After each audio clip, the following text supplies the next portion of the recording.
6 essential pillars of support after 60 stronger than family. There's a moment in life. Quiet, subtle, and often unspoken, when an older soul sits by the window, watching the afternoon light stretch long across the floor, and quietly wonders, where did everyone go? For decades, family was everything. The birthdays, the graduations, the weddings, they were loud, joyful, full of promise. But then 60 came, and with it, a strange silence. At first, it's small things, a missed phone call, a postponed visit. Then months pass like days. The voices once loud in your home now only echo in your memory. It's not bitterness, it's not even anger, it's the quiet realization that love, real love, is not guaranteed by blood, and perhaps it never was. You see, the myth we're sold is this: family is forever, family will always be there. But reality has sharper edges. Children grow, grandchildren become busy, and sometimes people love you, but not in the way you need, and that's okay, because aging, true aging, is not just about losing youth, it's about shedding illusions. I've sat beside hospital beds as a doctor. I've seen 94-year-olds with glowing eyes surrounded by neighbors, and 65-year-olds alone in silence, waiting for a child who never comes. One woman once told me, her voice like crumpled paper, I raised 5 kids. I taught them kindness, but forgot to teach them presence. She wasn't angry. She was awake. So let me tell you this, not as a physician, not even as a researcher, but as someone who has watched hundreds walk this road. After 60, blood doesn't always bring you warmth, but there are other fires, fires you can build, fires that last. Family is important, yes, but what's essential are the pillars that hold you steady when the winds of time start to howl. And surprisingly, many of those pillars are not born from your bloodline, but from your choices. Let me take you to a small garden, nothing grand, just a patch of earth behind a modest house in Wisconsin. There, every Thursday for 28 years, 2 old men sat under the same oak tree. No smartphones, no grand purpose, just coffee, chess, and the comfort of being seen. Their names were Harold and Ben, one widowed, the other divorced. No children who called often. No siblings left alive, but together, they laughed. They cursed the weather. They remembered things no one else would. They grew old beautifully, not because they had family, but because they had each other. We often speak of friendship like it's a luxury, something light, casual, but after 60, friendship becomes something else entirely. It becomes a form of medicine. Science now backs what our hearts have always known. True friendship lowers blood pressure, it improves memory, it strengthens immunity, and perhaps more powerfully than anything else, it reminds us we are still human. I once asked a 74-year-old woman what kept her going after losing her husband. She smiled, pulled out an old photo, and said, "These girls saved me. Every Sunday, we drink wine and read poetry." I don't know what grief is when they're around. They weren't her sisters, they weren't her daughters, they were her circle, her tribe, her fortress. So here's a truth many won't say aloud: family may forget to ask how you really are, but a true friend will notice. Just by the way you stir your tea. Friendship in old age doesn't have to be large, it just has to be real. It's in the neighbor who brings you soup when your knees act up, the walking partner who waits even when you're 10 minutes late, the voice on the other end of the phone who simply says, "Take your time. I'm here."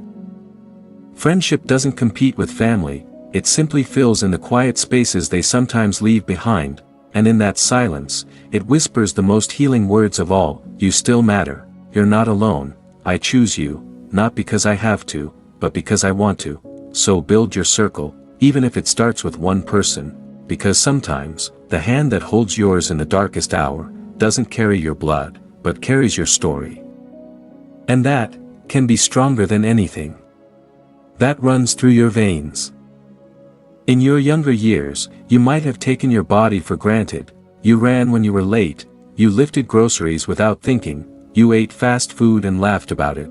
But after 60, everything changes. A small ache in the knee isn't just an ache anymore, a dizzy spell isn't just dehydration, your body becomes a more delicate instrument, but one still capable of great strength, if tuned with care. Let me tell you about Mr. Sato. He was 78 when I first met him. Diabetes. High blood pressure. Weak legs, the kind of chart that most doctors skim and quietly sigh over. But Mr. Sato, he refused to be a statistic. He learned everything he could about nutrition. He started walking just 10 minutes a day. Then 15. Then 30, he practiced Tai Chi in his backyard at dawn, and he kept a journal, not of his symptoms, but of his victories.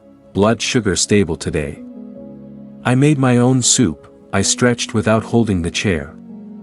Felt good, and by 82, he no longer needed insulin. He still had pain, but he had power over it, because he became his own guardian. Let me say this clearly, your doctor is not your savior, they are a guide, but the real work. That's you, and it doesn't begin in the hospital, it begins in the morning, when you choose warm water over cold cereal, when you stand instead of sink into the couch, when you stretch instead of scroll. The body at 60, 70, 80, isn't broken, it's just different, and it needs your attention, not your fear. Start small, a 5-minute stretch, a walk around the block, add 1 green vegetable to your plate, drink a glass of water before your coffee, track your sleep, breathe deeper, 5 times before bed. It's not magic, it's mastery. But don't forget this, you're not alone in the fight. There are brilliant physicians, compassionate therapists, dietitians who treat you like a person, not a number. Find them. Ask questions. Learn your body like you once learned how to drive a car, with intention. With curiosity.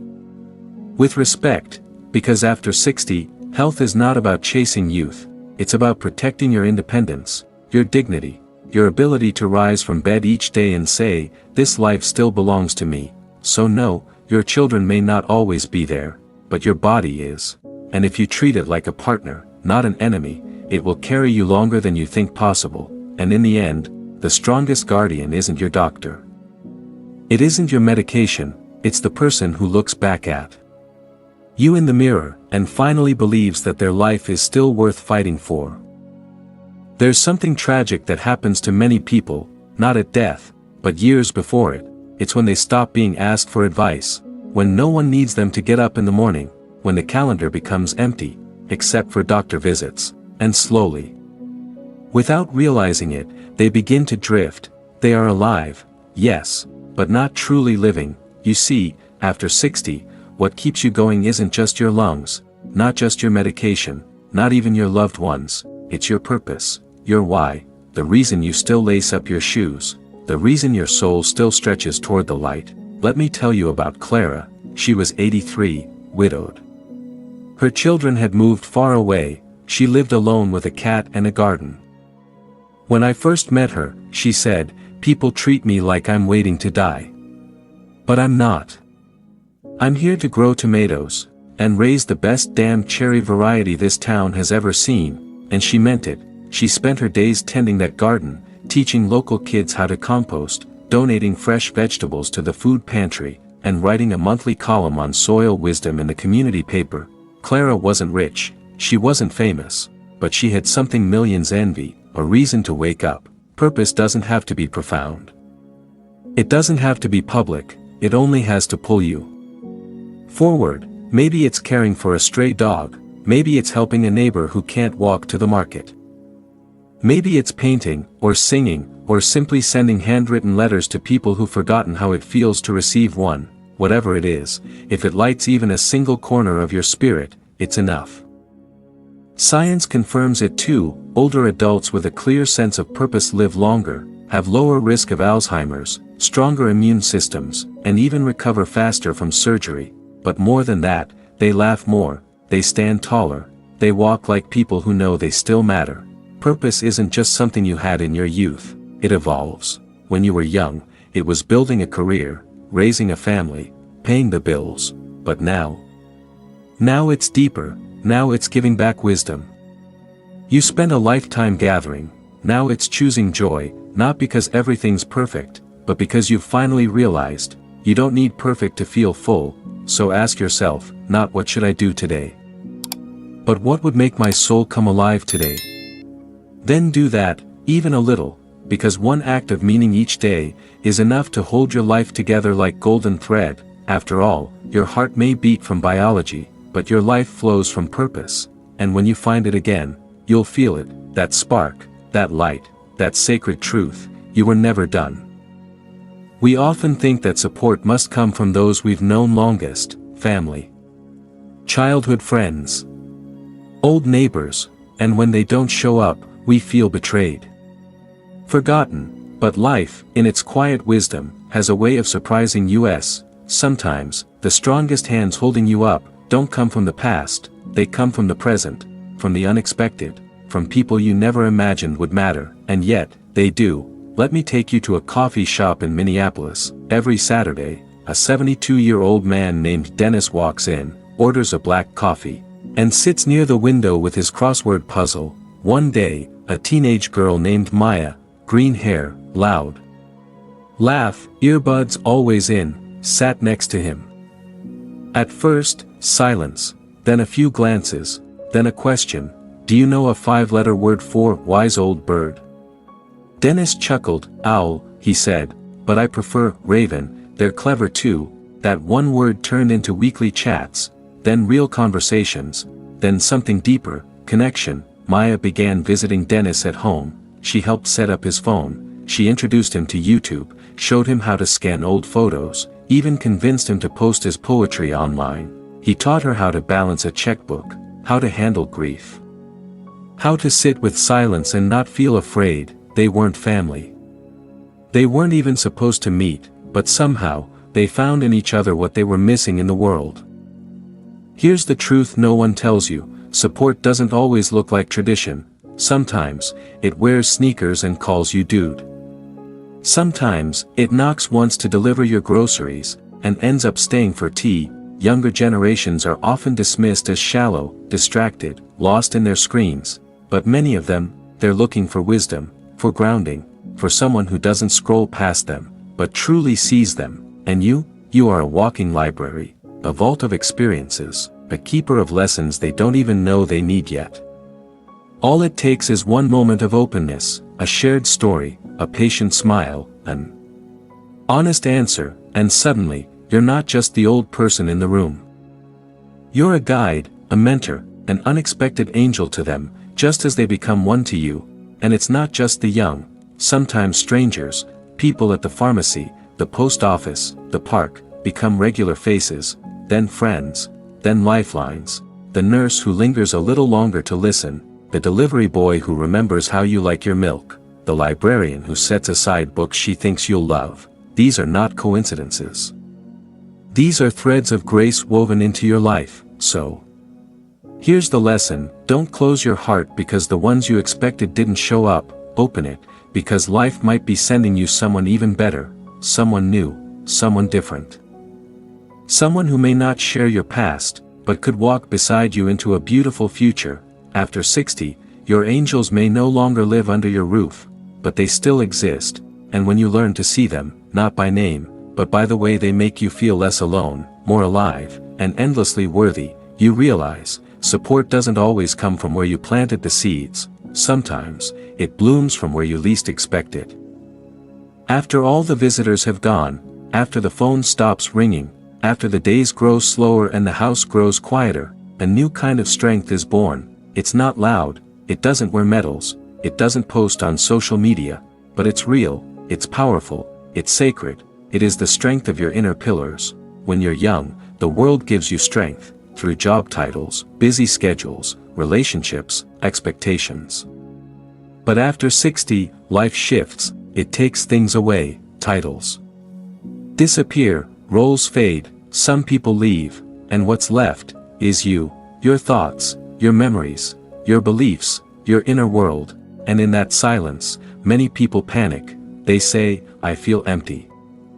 But the truth, you are not empty, you are being invited inward. This is when faith becomes more than religion, it becomes the net that catches you, when everything external lets go, whether your faith is in God, in the universe, in nature, in love, or simply in the idea that things will make sense in the end. Faith is the whisper in your heart that says, even now, you are not alone.